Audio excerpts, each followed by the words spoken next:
nos últimos vídeos desta série podem ter surgido algumas dúvidas sobre o porquê de escrever determinadas partes do código e eu acho que era importante fazer aqui um vídeo para procurar esclarecer, não de uma forma extraordinariamente detalhada, informando como é que o Python internamente faz as coisas, mas que vos permita ter uma justificação do porquê das coisas, ok?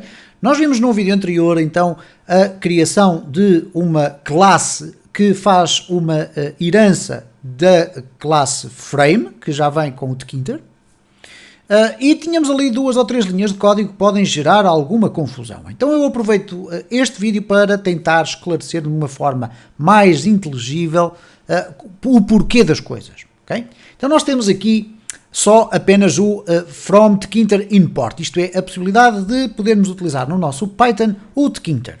Já vimos também que para podermos ter aquele formulário inicial, bastará escrevermos, por exemplo, o root, que é o nome, é igual a uma instância de tk, ok? E depois temos o root.main_loop. Com estas 2 linhas de código, eu consigo ter, então, o meu formulário, ok? O que nós fizemos nos vídeos anteriores foi, ou melhor, no vídeo anterior, penso eu, foi fazermos aqui uma classe para construir uma frame nossa. Isto é a mesma coisa que construir o nosso próprio widget. Okay? E o que vocês vão ver com mais frequência, para quem trabalha com este tipo de tecnologia, não é a criação de frames dentro aqui do espaço do root, de forma direta, mas sim a criação de classes, isto é, a criação de widgets, que depois vão ser utilizados dentro do root. Então a forma é esta. Classe, vamos colocar aqui minha frame, e para fazer a herança da classe, da superclasse, nós colocamos aqui o nome, frame. Isto é, a minha classe vai herdar tudo aquilo que frame, que já faz parte do tkinter, tem. Ok? Depois, temos aqui uma função que é o equivalente à função construtor, que é a seguinte, def, __init, __, e depois esta coisa estranha do self, vírgula, e depois vamos colocar aqui parent, por exemplo. Bom, já vamos aqui explicar o que é que isto significa. Outra linha complexa, super, ponto, __init, __, abrir e fechar os parênteses. Já irei explicar o que é que isto significa também. Bom, o que é que significa esta linha? Nós estamos aqui a criar uma função que é o equivalente ao construtor. O que é que significa o construtor? O construtor vai ser automaticamente executado sempre que um novo objeto é criado a partir desta classe. Então, significa que quando eu aqui, por exemplo, criar uma F1, ou vamos lhe chamar frm1, é igual a minha frame, e depois vamos ter que passar aqui um parâmetro, ok? Eu vou colocar aqui root, porque estou a dizer que a minha frame vai estar inserida dentro desta janela principal. O que eu estou a fazer aqui é basicamente a dizer cria um objeto a partir desta classe e por sua vez a classe, como tem uma função definida com o nome init, vai automaticamente executar tudo o que estiver dentro dela. Bom, a dúvida que pode acontecer aqui não é self, mas é self, mas poderia ser self, é o seguinte, nós temos aqui 2 parâmetros, um chamado self, outro chamado parent.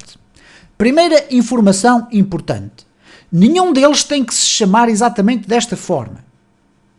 O primeiro é uma obrigação de todas as classes que são instanciadas, ou de todas as classes que são criadas, melhor dizendo, que é ter então um self, ou um mecanismo que funciona da seguinte forma.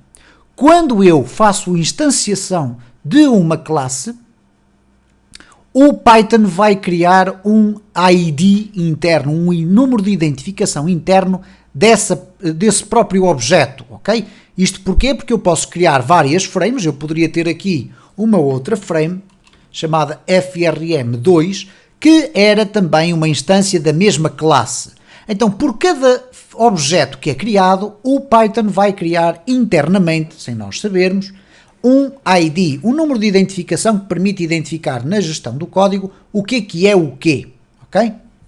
Bom, esse ID vai ficar associado a este self. Por conseguinte, dentro do meu código de classe, sempre que eu usar o self ponto qualquer coisa, eu estou-me a referir ao objeto que foi criado a partir dessa classe. Então significa que este parâmetro, como vocês podem ver, eu não passei aqui nenhum valor deste parâmetro, mas este que aqui está é aquele que ali está, e já lá vamos falar sobre ele. Então, o self é sempre necessário. Para todos os efeitos é o mais importante que vocês têm que reter. É sempre necessário. Porquê self? Bom, o self não é de facto uma palavra reservada do Python. Isto é, vocês podem simplesmente utilizar o S.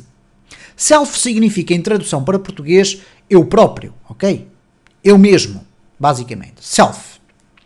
Ora, por norma, os programadores de Python utilizam a expressão self. E só por esse facto é aconselhável que vocês também a usem para ser mais fácil que qualquer outro programador consiga interpretar o vosso código. Então vocês vão sempre colocar aqui o self quando fazem o construtor da vossa classe. O segundo parâmetro é aquilo que nós vamos passar para o interior da classe, indicando a quem é que ela pertence. E neste caso é o root.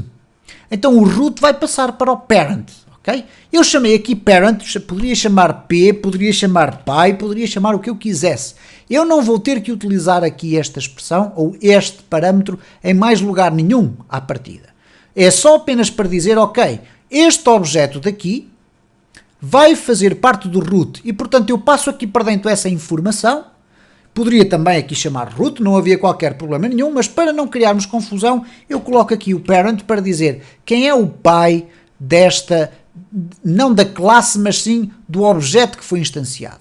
E neste caso é root, da mesma forma que aqui poderia ser uma outra coisa qualquer, inclusive uma outra frame. Okay? Aqui poderíamos ter até o frm1. Okay? Então o que é que aconteceria? Este objeto daqui pertencia ao root, o segundo objeto, que era uma nova versão da minha classe, já pertencia à primeira que aqui estava. Okay? Era uma frame dentro de outra frame. Então, é muito importante vocês perceberem isto e eu espero não estar a ser demasiado complexo na explicação. Depois, obviamente, quando nós queremos definir características da minha frame, eu vou utilizar a expressão self e depois posso aceder a cada uma das suas propriedades através desta sua lista de propriedades. Okay? Uma delas é, por exemplo, o height, okay? Que é a altura.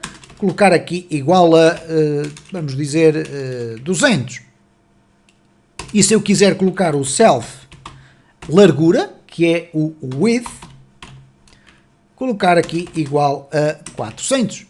E o que vai acontecer então quando eu executar este meu código, ainda não vai acontecer rigorosamente nada de especial, vocês vão ver aqui eventualmente erros, ele tem aqui self e é um erro que eu costumo fazer com muita frequência, peço desculpa, mas reparem, agora provavelmente não iremos ter um erro, vamos ter aqui o nosso formulário, mas que nada tem a ver com estas indicações que aqui está. Porquê? Porque eu não inseri ainda o meu formulário, ou melhor, a minha frame dentro da grid do root. Okay? Ou não fiz, por exemplo, um pack. Se eu fizer aqui um pack, à partida já vamos ter então aqui as dimensões ajustadas aqui ao espaço desta minha frame.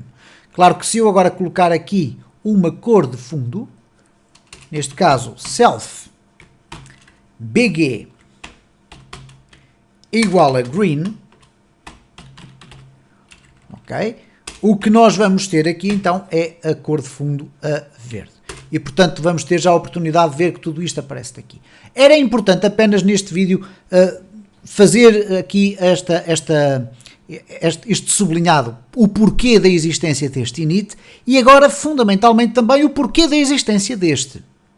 É que super é uma função, neste caso, que diz eu quero executar aqui nesta linha, em primeiro lugar e antes de tudo, quero que seja executado da minha classe, da minha superclasse, a partir da qual criei esta subclasse minha frame. portanto, da superclasse, neste caso estamos a falar do frame, quero que seja executado o seu método init. Ora, o que é que isto significa? Eu não sei o que é que o frame tem escrito no seu método init. Por conseguinte, eu quero que seja executado tudo o que lá estiver. Para quê? Porque se eu estou aqui a herdar de frame, eu também quero herdar todos os mecanismos de iniciação dessa frame. Okay? Então eu tenho que escrever aqui o init como construtor, o self para que a própria classe saiba qual é o ID do objeto que foi criado, e depois o parent para saber qual é então o nome desse, ou melhor, a dependência em termos de estruturais, em termos de contentor a qual pertence a minha frame. Mas o super vai nos dizer o seguinte: vai à classe original, que é esta, vamos lhe chamar assim, e executa o seu próprio construtor. E depois, a partir daí, temos aqui todas as instruções necessárias para podermos continuar a configurar a nossa frame, ok? Eu espero não ter sido demasiado complexo nesta explicação. Ela não é fácil de fazer, principalmente para quem está a iniciar-se na área da programação. Para quem já tem conhecimentos de programação orientada por objetos, é relativamente simples de perceber este conceito, e fica então aqui esta espécie de sumário sobre algumas coisas que nós fizemos e que é absolutamente fundamental para outras coisas que iremos fazer de futuro nesta playlist.